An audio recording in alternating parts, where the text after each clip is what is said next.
tiempo.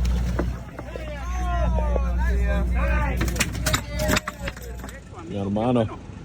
Qué gusto de verte. ¿Todo bien? Mi placer, todo bien.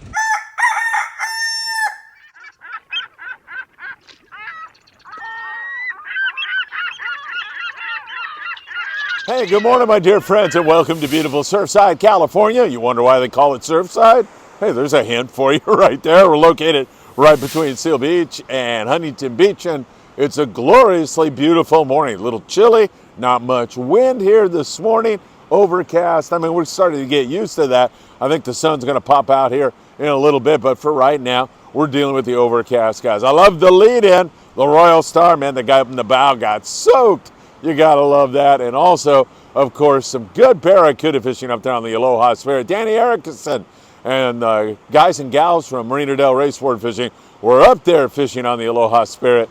And man, I love catching gar on the iron. That was really a special moment. All right, Eddie Leland, Captain Eddie Leland. Let's talk about him first of all. He came out of surgery last night. I was doing a live show with Sam De La Torre, which incidentally, you're going to love. Tackle Shop Confessions. Eddie is resting and doing well. The last time I heard from his wife and daughters, so hopefully everything is going to be okay. I'll keep you in touch. I deeply appreciate your thoughts and prayers for Eddie.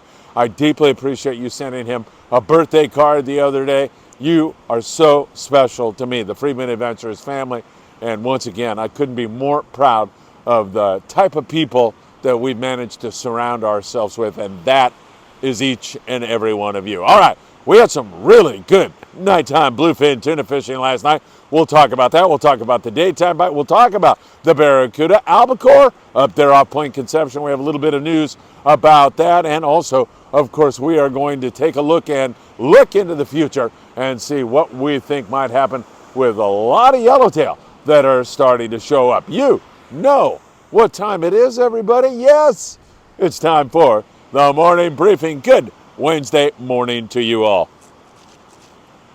Oh my God, so good. Delicious coffee break again this morning. Break. I've been drinking coffee since about 4 a.m., but it's really great to be with you all. There is a slight breeze, but the weather in general is going to be much improved, and that should only help things. Let's keep our fingers crossed that this wind, which has been persistent for several weeks now, it's been an A1 pain in the you-know-what, is going to finally get out of here, and we're going to settle in to some summer and fall fishing. And again, remember, we have all kinds of oceanographical phenomenons kind of colliding. We have all this cold water.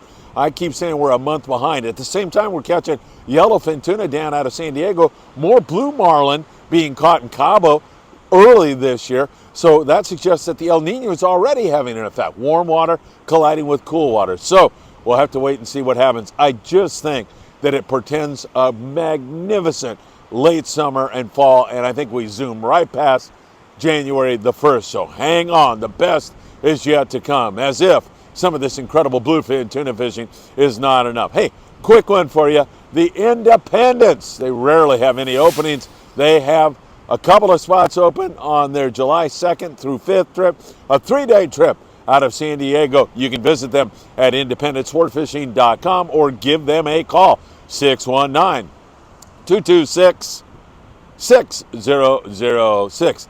The El Patron, if you would like to book with them, they are running out of 22nd Street Landing. She is beautiful. She is fast.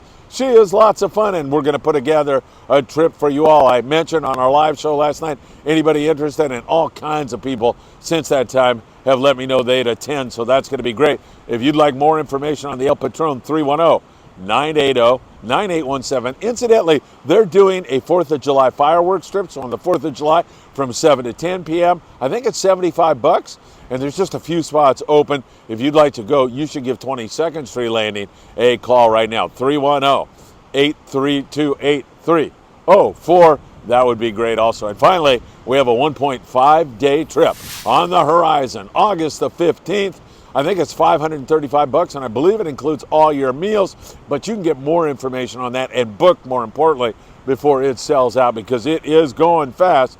You can get that by calling 844-619-3474 and get on that Friedman Adventures day-and-a-half trip on August the 15th. I'll be there with my camera. Sam De La Torre says he's going to show up, so that should be a really special trip. One more of these.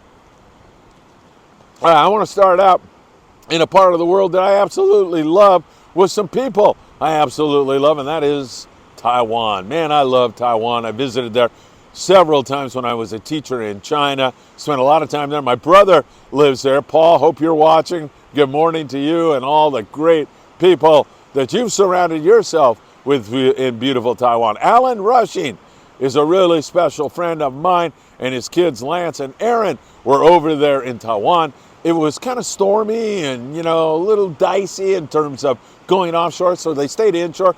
And he said it was like fishing in an aquarium with all these gorgeously colored fish. And he also had to make mention and show us how sailfish are delivered in Taiwan. That's a great photo, man. I love it. And it's so great to hear from you, Alan, and to see the boys, Lance and Aaron. You guys are so special to me. Thanks for sharing that special moment in Taiwan. All right, the Intrepid last night out of San Diego. Whoa, did they get all over the bluefin tuna in an incredible lights out type fishing night bite.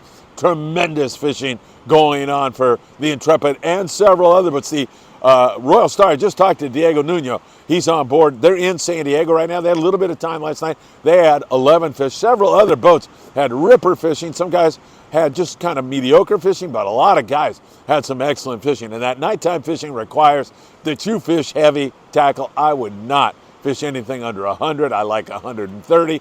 And your jig sizes, these fish are all being taken on the jigs, are going to be from 300 to 500 plus grams. Depending on wind and current and how deep the fish are, you're going to fish different weight jigs, and you're going to talk to your crew members about that. They're going to tune you up and get you all in tune with what went on the day before, and they have been out there every single day. They know exactly what to do. So important when the captain says drop, don't fool around. He's telling you to drop, and what depth you drop the jig at is so important. So having metered line like Eisner Line puts out, several other companies, is so important, so you know the exact depth of where your jig is, and you're going to get bit over and over and over again. And this may seem silly, but I'm going to tell you to get some sleep in the daytime. The daytime bluefin tuna bite has been on the scratchier side, I would say, for the most part. There's some good scores from time to time. You'll slide on a bunch of fish and throw in on the slide with 40-pound, 30-pound fluorocarbon, www.opsonusa.com. Put in FA at checkout for a free gift from owner Greg Brown. But you're going to go in the water on the slide sometimes, and you're going to need that 40-pound for sure. So make sure you have that. Choosing a good hot bait makes all the difference in the world. But get your sleep during the daytime, my friends, because nighttime is really when you're going to make or break your trip. And there's been several instances here recently where guys sleep through the best part of the trip. You're not paying all this money and putting out all this effort to sleep. Get your sleep during the daytime and have somebody, find somebody to come down and wake you up if you happen to get into a really, really good bite. Legend with 88 bluefin tuna on a 2-day trip. Nice hit for them. The Tribute had 24 on the bluefin tuna. The Polaris Supreme limits on the first day of a 4-day trip, 40 to 80 pound stuff, but fish up to $125, $150. Pacifica 2.5-day trip with limits on bluefin tuna. They also had 87 yellowtail, and they had 5 halibut to go along with that. There's some really nice fishing going on. Now let's just talk about that tackle one more time. You need that 40-pound, then you're going to need something like a 50-pound. You're going to sinker fish with that. Throw those Daiwa Sakana type small lures during the daytime called snipers. Those are the kinds of lures you're going to want to throw on the fish. Get your butt up in the bow and toss it right in the middle of that thing. There's been a lot of hookups by doing just that. So you definitely need that, but you really need that heavy tackle. And that goes for if you're on an LA Orange County based boat. You saw what happened on the Pride the other day. They got into an absolute ripper bite on 50 to 100 pound grade bluefin tuna. That is absolutely, I don't want to say possible as much as I want to say probable. I mean, there's a lot of fish up there near San Clemente Island. So that is something to definitely keep in mind. The San Diego went offshore yesterday, and they leave in the morning, come back in the evening out of Seaforth Sport Fishing in San Diego, and they had great fishing. They were mostly throwing that 30 to 40 pound fluorocarbon, good hot bait, and with 32 guys, they picked up 30 bluefin tuna. A lot of that fish is like 20 to 40 pounds. Some of it gets a little bigger. Every once in a while, you'll bump into a much bigger fish. But for the most part,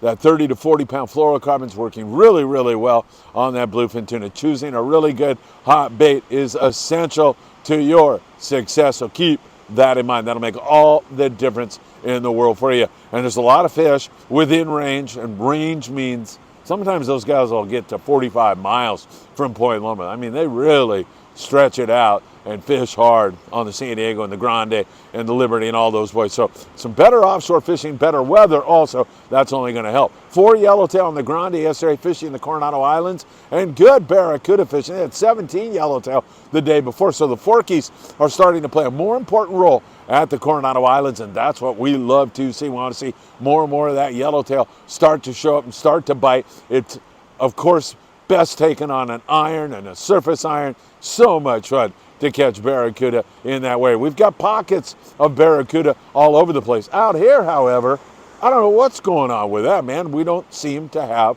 our Barracuda on the Horseshoe Kelp or up there in the Santa Monica Bay quite yet.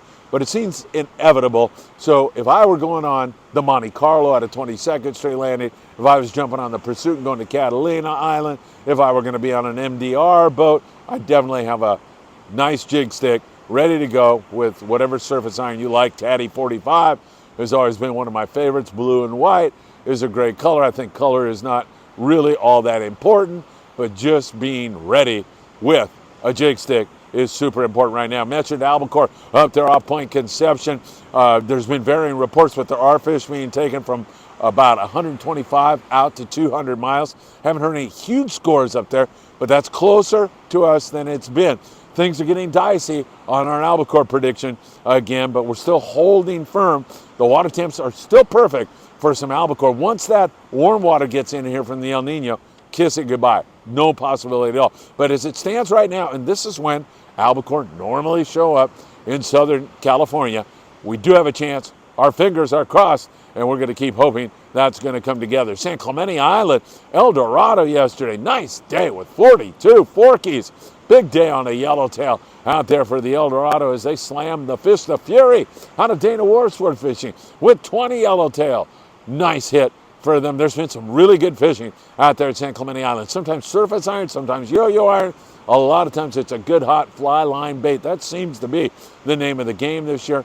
And fishing like 25-pound fluoro is a good way to get a bite. Hot bait, hot bait, hot bait. I won't say it anymore. It's so important to your success. Make sure you're taking the time to do that. And a lot of guys will be fishing there here this morning. We'll watch it for you very, very closely and let you know how they do at SCI. And also, there's some better bass fishing going on out there. There's sheepshead and whitefish, that kind of stuff. And you're very close to the bluefin tuna situation. If anything were to take off during the daytime, those boys that are fishing out there, Fury, Thunderbird, all those guys, El Dorado, are in tune with the fleet that's fishing that bluefin tuna. They get a call, you might run out there and do it. Or if you get a chance at night, day and a half trip for sure, even overnight trips, get a shot at it once in a while, you might be into the BFT. Over there at Catalina Island, picking at the yellowtail, gorgeous conditions, not much wind at all. Fly line bait for the yellowtail over there with lighter line, 15-pound, will get you bit. Sometimes, however, especially if you're kind of a novice angler, that's a difficult task to land, especially if you get up over like a 15-pound yellow on 15-pound. Guys that know what they're doing, no problem at all. But you're going to get bit on the lighter line. 20-pound fluoro, probably best of all, a good fly line bait. And they're picking at a few rockfish and whitefish and that kind of a thing. Also, over there at Catalina Island, nothing wrong with that. The Patriot had 5 yellowtail, Native Son, 4 yellowtail. The Gale Force had excellent bass fishing. Kind of lights out calico bass fishing. Really, really good bass fight. And they had yellows and, you know, a couple yellows and kind of that kind of a bite. So not bad at all. All right, up to the Channel Islands. Man, have they been dealing with wind starting to lay down. I'm telling you, they're going to come up with some really good sea bass fishing, especially when this wind gets out of the picture. Halibut fishing is going to be good. We have a grunion run that's going to occur on Southern California beaches on July the 3rd. So July the 3rd, our grunion run kicks in. And I mention that because halibut seem to get a lot more active during those time periods. So we're kind of in that zone right now where that grunion could even be staging right now. A lot of times you'll see pelicans and other birds hitting the water, and I surmise that perhaps that the grunion are starting to stage up and get ready to come on to the beaches July the 3rd. It'll be a great time for you to bring the family down. Back to the Channel Islands. Nice day on the Aloha Spirit. Some of the boys from Marina del Rey sport fishing and girls went up there and had great barracuda fishing on the Aloha Spirit. They also had 4 nice halibut, a white sea bass, 87 on the Barracuda. Danny Erickson took his crew and family up there, and they had a great time on the Aloha Spirit. And other boats up in that neck of the woods catching whitefish, rockfish, a few sea bass, and halibut up there. There has been bluefin tuna. I know that's going to be in their future again here really, really soon. No question about that. So they're looking down the barrel of great fishing up there. They just need to get the weather back on track. Up in Santa Barbara, Coral Sea, limits of rockfish, even in this wind, not bad at all. I don't know how you can beat that. Stardust with about 10 rockfish per rod up there and doing pretty well. And once that weather comes down, they're going to be doing a lot better. Along the coastal regions, Dana Wharf Sport Fishing is doing a catch and release bass tournament right now. So when you go on the trip, I think this is how it works, but check with Dana Wharf. You throw in $5 is all, and then you're eligible for all kinds of great prizes. The crew will weigh your fish, measure your fish, return your fish back to the sea safely, unharmed. It's really a great thing. Dana Wharf Sport Fishing, as usual, on the cutting edge of tournaments and great times like that. Up and down the coast, San Diego, we see good rockfish and calico bass fishing pretty good. A lot of shorts, they are being released. And up and down here, we continue to see sculpin, rockfish for most of the local guys. Remember, our water's cool. We're a month behind in terms of our condition, in my humble opinion. So we'll continue to watch that for you very, very closely. And man, I keep saying it, where are the gar in this neck of the woods? We got to see some barracuda. It's going to be 4th of July fireworks, right? Albacore, barracuda. I'm starting to dream again, hallucinating perhaps. All right, everybody, it's always a pleasure to spend time with you. Don't forget, Independence, they've got room on their trip. Don't forget, August the 15th with Friedman Adventures on the horizon. We'll put together an El Patron trip real soon. And as always, I hope to see you really soon. Take care, my friends.